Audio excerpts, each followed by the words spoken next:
Okay, so let's talk about why these are sorted the way they are sorted. So I've got all of these together here. These are sorted into one. I have all of these sorted into one and all of these sorted into one. So what is it that you notice about, let's start with these. What do you notice about these? What do you guys notice? What did your answers end up looking like? What did the original problem look like? Same. Like all like they have all the same numbers. Okay. These are my binomials, right? Yes. Okay. Top left are your trinomials. Oh, those are negative. Because this one's also binomial, but it doesn't go with the other ones, right? So it's not factorable.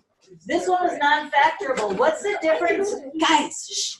What is the difference between this one and these? That one has a positive, the other ones have a negative. Okay, so this one has a positive and these have a negative. All right, I need you guys to enter this into your notes from page 97.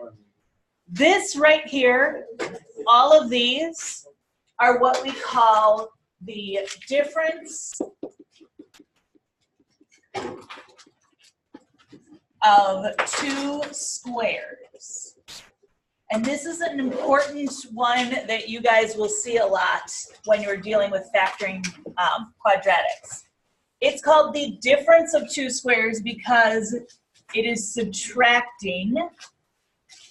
And what you notice is each of these are perfect squares, right?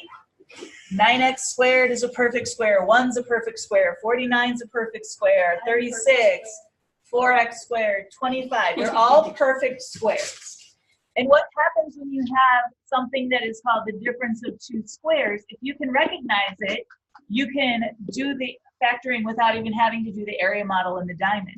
It's just the square root of the first number plus the square root of the second number, and then the square root minus the square root.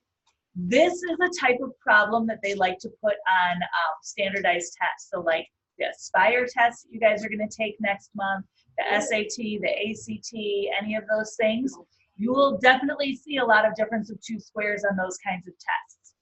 Why is this not the same thing?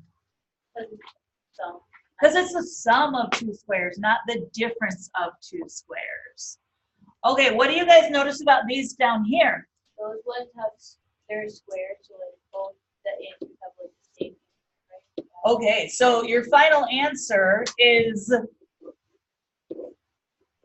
a binomial squared. So x minus 3 squared, or 3x plus 2 squared.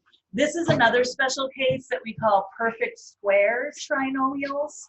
This one I'm not so concerned with you being able to recognize because you can just factor and get your correct answer. And then these have no particular pattern to them. They're just general trinomials that you had to factor. So the biggest thing is recognizing the difference of two squares. And that'll just be a shortcut for you. But if you don't recognize it, it's also okay. Because if you don't recognize it, you can still do the area model and the diamond. Just don't forget that since there's no x term, you'd have to put a 0 into the bottom of your diamond where the x term should go. Does that make sense to you guys? Yeah. Okay. Did you all add that to your right side notes? Of course. Okay.